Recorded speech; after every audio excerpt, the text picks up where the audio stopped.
What is going on, Locks Mob, and welcome back to the Locks DFS NHL Breakdown. I'm your host, Narang, and I'll be breaking down this 11-game main slate on DraftKings and FanDuel for Thursday, March 7th.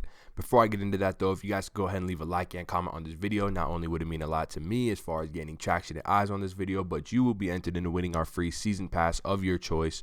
As you guys know, we run the same giveaway every week where we give away a free season pass to our most active viewers, most active watchers, most active subscribers. So go ahead and do that, and you will be entered into winning that giveaway. With that being said, like I said earlier, crazy. We got an 11-game slate for hockey on tap. Really looking forward to jumping in on this because there's a bunch of teams in a bunch of fantasy-friendly positions. We have, just scrolling through these team totals, we have some 3-5s, some 3-7s, a couple 3-7s, some 3-6s. So should be a fair amount of goals scored on the slate. So let's get right into it. Starting at the top, high-price center, as always. The same usual names up here, but for me, I am torn between McDavid and Jack Eichel for my favorite high-price center. Both of them have amazing matchups and rising team totals. For the sake of this, I'm going to talk more about Eichel, and you guys will see why in a little bit. I'll touch more on McDavid and his line mates later. But speaking of Jack Eichel, so he's going up against a Chicago team that has consistently ranked in the bottom 3 this entire year in high danger chances against per 60. As you see, they opened up at plus 121, received 30% of the bets, and then moved to plus 116. So a slight amount of reverse line movement could definitely increase throughout the day. At least I feel as though it should. And then for Eichel, or let me show it right here. So we have Chicago ranking first. This is over the last 10 games. So they're the worst team in the league over the last 10 games, high danger chances against per 60. And in addition to that, they host the league's worst penalty kill as well. So this is a great spot for Buffalo at 5v5 and at 5v4. And I want exposure to the main guy that's going to drive that offense, and that's Jack Eichel. And he correlates really well with his line mates at 5v4, which is Jeff Skinner and Sam Reinhart. Jeff Skinner a little bit priced up on both sites, but Sam Reinhart fairly affordable. So definitely a guy you can stack him with. If you want a full line stack, I'm not opposed to that either in tournaments. I think that's a fine move. So yeah, really like Jack Eichel here. One guy I want to touch on, Tyler Seguin, 7.1K. Just the thing to note with Colorado is over the last 10 games, they actually ranked 6th in high danger chances against per 60, which I think is why you're seeing Dallas as a favorite in this matchup, despite being a little banged up. They are getting Alexander Radulov back. He was benched last game from skipping a team meeting or something, just like a disciplinary benching. He's back skating on the wing with Tyler Seguin, but we'll talk about that a little bit later as well when I get into their wingers. But the main guy I want to talk about here at center is scrolling down a little bit, Andres Athanasiou. Big piece of news here is that Dylan Larkin will miss this game with a back injury. Just been a nagging back injury that's finally going to hold him out. And because of that, one of my favorite fantasy hockey players ever is getting a bump to the first line with Bertuzzi and Mantha. This Detroit team, as you can see, without Athanasiou on the second or third line, becomes a fairly heavy one-line team. And so this is a team that I actually do want exposure to, despite the fairly low team total of 2.7. We see the Rangers, they've ranked in the bottom 3 in high danger chances against per 60 all season. Third again over the last 10 games. And their penalty kill is just not improving either, still ranking bottom 7 in the league. So an awesome spot for this Detroit team at 5v5 and 5v4. Athanasiou, their highest guy, I Corsi 4 per 60 with a shade over 19. And he's just underpriced on both sides. 5.1 on DraftKings, and then on FanDuel, he's sitting at 4.4K, which is just an absolute steal of a price, especially with that first line bump. So obsessed with him on both sides. Moving on to winger. So the reason I didn't talk about Connor McDavid that much is because at 5v5, he is skating with Leon Draisaitl. And Leon Draisaitl is just a bit too underpriced on DraftKings to be skating next to Connor McDavid at 5v5 and on the power play.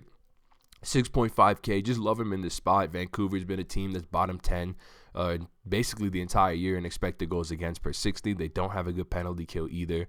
Edmonton's opened at a 3-4 team total, has now risen to 3.5. Could continue moving this way as Vancouver is playing on a back-to-back. So a lot of exposure to Edmonton could be a good move here, and getting it through McDavid and Draisaitl is how I will go ahead and be doing that. One more guy I want to talk about, Braden Shen. 4.6K. Not too much to say that I didn't already say yesterday. I touched on him yesterday when he was at the center position, 4.7K, and coming back off the DL. I thought he was a great play. He picked up a point. He picked up a goal and an assist. I believe 6.5 DraftKings points. Really helped members take down some big prizes. I saw some members binking tickets. I saw some members binking tournaments. So, like him again. I mean, his price just dropped 600. He's got a great matchup versus LA again. LA does play sort of a slow, boring brand of hockey, as St. Louis kind of does as well. So we could see this be a fairly low-scoring game, but this St. Louis one line of Braden Shen, Ryan O'Reilly, and Vladimir Tarasenko is just so talented that they can get there versus anyone. And seeing this movement on St. Louis is definitely encouraging. 59% of the bets on them, yet they've moved almost 40 points on the money line, minus 139 to minus 175. Definitely something worth taking advantage of. I think Braden Shen at 4.6 is a great value on DraftKings.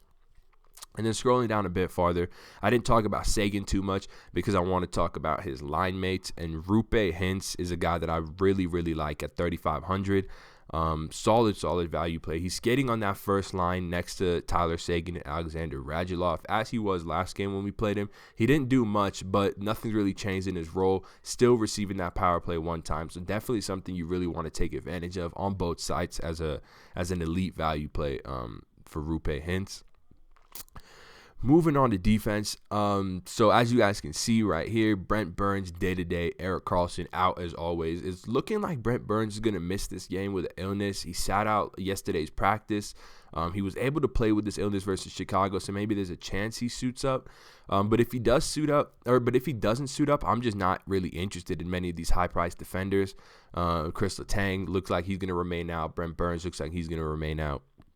Erik Karlsson obviously going to remain out. So I'm going to come down sort of into this low mid-4s, mid-5s range for my guys. And there's a guy I really like here at 4.5K, and that's Rasmus Dahlin. As I've talked about Buffalo a lot, I'm obsessed with them at 5v5 and at 5v4. Dahlin, not a guy that shoots the puck too much this year. His iCorsi 4 per 60 is right around 9. So it's not great, but the role is just so vital. It's so valuable. He's skating on that first unit power play with Rasmus Ristolainen and obviously Buffalo 1, which makes Dahlin a great fourth person to stack with Buffalo 1 if you want to go all in on them. He skated 25 minutes last game. He's been consistently above 22 minutes, so big fan of him. Just in a great matchup, in a great spot, and underpriced. One more guy I want to talk about is Filip Hronek at 3.7K. So the note on Hronek as well is that he is receiving power play 1 time. This power play 1 spot on Detroit has kind of rotated throughout the season between it was Hronek earlier, then it became Mike Green, who's now out. Then it became Kronwall for a bit, who's now on this, I guess, kicked off the power play in general. But all that really matters is Filip Hronek is on the power play 1 right now. And last game, this guy skated 27 minutes. He's a fantasy-friendly defenseman. He put up points in the AHL. He put up points in the NHL when he got called up earlier. It's just a matter of time before he starts putting up points again. He shoots the puck at a decent rate for a defenseman. So I love him at this price. And as always, I'm keen on targeting the Rangers at both 5v5 and on the power play. And the last guy I want to mention, just in case Burns is out, is Marc-Edouard Vlasic. He would be the guy that gets the biggest bump. He gets a bump with Erik Karlsson already out, obviously. But if Brent Burns were to be out as well, there's a chance we could see him jump up to the first unit power play, although I suspect it would be Tim Heed. Maybe they want more of a veteran on there, so it could be Vlasic. Regardless, I think he gets on the second unit power play and probably skates close to 28, 29 minutes, which at 3.2K, that's sort of like our Stetcher of today. And Stetcher could be our Stetcher of today, with that being said anyway. So moving on to goalie. As always, I'm not going to really talk too much about goalie. Just look at your team and then correlate your team with your goalie so that if your players get a bunch of goals and assists and do well, then your goalie is hopefully going to get the win as well. But yeah, that'll wrap it up for me. So with all that being said, thank you guys so much for checking out this video. I hope you enjoyed. I hope you guys win a ton of money tonight, and I will see y'all tomorrow. Peace.